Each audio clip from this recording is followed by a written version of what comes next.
நீங்கள் அடுத்து அட்டன் பண்ண போகிற இன்டர்வியூவில் இந்த விஷயம்லாம் நீங்கள் பண்ணாமல் போனீங்கன்னா ரிஜெக்ட் ஆகிறதுக்கு நிறைய வாய்ப்பு இருக்குது. இந்த வீடியோவில் எப்படி நீங்கள் ஒரு இன்டர்வியூவை கிராக் பண்ணுறதுங்கிறது எண்டு வேண்டாம் சொல்லித்தரேன்.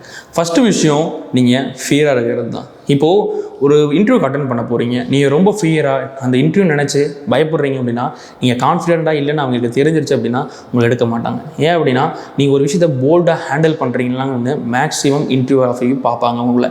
அதனால் ஃபியரை நீங்கள் முடிஞ்ச அளவுக்கு ரெட்டிஃபை பண்ணுவீங்க. ஏன் அப்படின்னா நம்மளுக்கு கண்டிப்பாக அந்த ஒரு புது ஃபியர் வரதான் தோணும். நம்ம அக்செப்ட் பண்ணுவாங்களா இல்லை ரிஜெக்ட் பண்ணுவாங்களா, ஒரு புது விஷயம் நம்ம ட்ரை பண்ணுறனாவே கண்டிப்பாக நம்மளுக்கு அந்த ஒரு ஃபியர் இருக்கும். ஆனால் நீங்கள் என்ன பண்ணுங்க அப்படின்னா, இந்த வேலை கிடைக்கலையா, ஏதோ ஒன்று நம்ம ட்ரை பண்ணி வாங்கிக்கலாம் அப்படின்னு ஒரு கான்ஃபிடென்ஸாக இருங்க.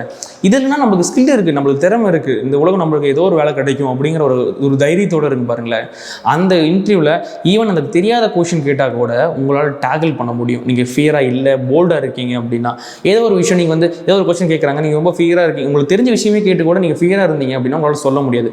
அதே நீங்கள் போல்டாக இருக்கீங்க, ரொம்ப ஸ்ட்ராங்காக இருக்கீங்க, ஏதோ ஒரு விஷயம் கேட்குறாங்க தெரியல அப்படின்னா, எனக்கு இந்த விஷயம் தெரியல, நான் புதுசாக கற்றுக்கிறேன் அப்படிங்கிற விஷயத்தை நீங்கள் சொல்லலாம். இந்த மாதிரி ஃபியராக இல்லாமல் நீங்கள் ரொம்ப போல்டாக இருக்கிற மாதிரி இது பண்ணிக்கோங்க.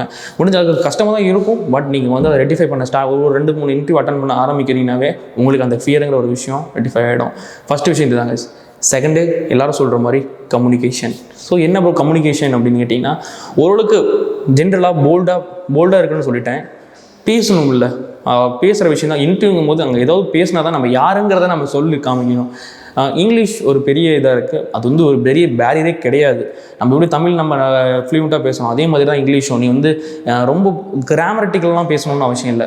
சொல்ல போகிற விஷயம், இந்த மைக் என் சட்டையில் இருக்குது, என்னோட கண்ணாடி என் கண்ணில் இருக்குது, அந்த மாதிரி சின்ன சின்ன விஷயம் அப்படி இன்னும் ஆன்லாம் போட்டு அப்படி கொஞ்சம் மிக்ஸ் பண்ணி ஓரளவுக்காவது கம்யூனிகேஷன்ஸ் நம்ம ப்ராப்பராக இருந்தோம் அப்படின்னாவே மோஸ்ட் ஆஃப் த இன்டர்வியூஸில் கான்ஃபிடென்ஸ் ப்ளஸ் நம்ம கம்யூனிகேஷன் நல்லா இருக்குனாவே இது பண்ணிடுவாங்க. நீங்கள் ஒரு பேசிக் ஆஃப் டெக்னிக்கல் ஸ்கில்ஸ்லாம் வச்சுக்கிட்டு கொஞ்சம் கான்ஃபிடென்ட் ரொம்ப இதெல்லாம் வச்சுருந்தீங்கன்னாவே மேக்ஸிமம் ஆஃப் இன்டர்வியூவில் நிறைய பேர் செலக்ட் ஆகிருக்காங்க அந்த இன்டர்வியூஸில். ஸோ அதனால் நீங்கள் உங்களை கான்ஃபிடென்ட்டாக வச்சுக்கோங்க, நல்ல ஒரு கம்யூனிகேஷன் ஸ்கில்ஸை இது பண்ணிக்கோங்க. உங்கள்கிட்ட நிறைய பேர் இங்கே டெக்னிக்கல் ஸ்கில்ஸ் இருந்துமே பட் ஆனால் இன்டர்வியூ ரிஜெக்ட் ஆகுறாங்க, அவங்கள ப்ரொஜெக்ட் பண்ண தெரியாதனால.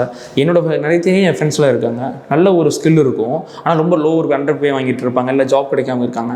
காரணம் என்னன்னு கேட்டால், அவங்கள போய் ப்ரொஜெக்ட் பண்ண முடியல, அந்த இடத்துல போயிட்டு அவங்கள செல் பண்ண தெரியல.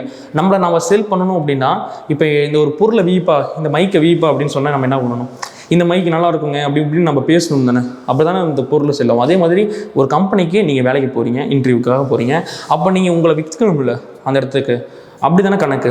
ஸோ அதனால் அந்த இடத்துல உங்களை பற்றி கொஞ்சம் டீட்டெயில்டாக, நல்லா போல்டாக, கான்ஃபிடென்ட்டாக உங்களுக்கு தெரிஞ்ச விஷயங்கள்லாம் சொன்னீங்கன்னா தான் நீங்கள் அடுத்த போகிற இன்டர்வியூவில் நீங்கள் கிராக் பண்ண முடியும். ஸோ அதனால் இந்த மாதிரி விஷயங்கள்லாம் நீங்கள் இம்ப்ரூவ் பண்ணிட்டு போங்க, கண்டிப்பாக நீங்கள் அடுத்து அட்டன் பண்ண போகிற இன்டர்வியூவில் நீங்கள் செலக்ட் ஆகலாம்.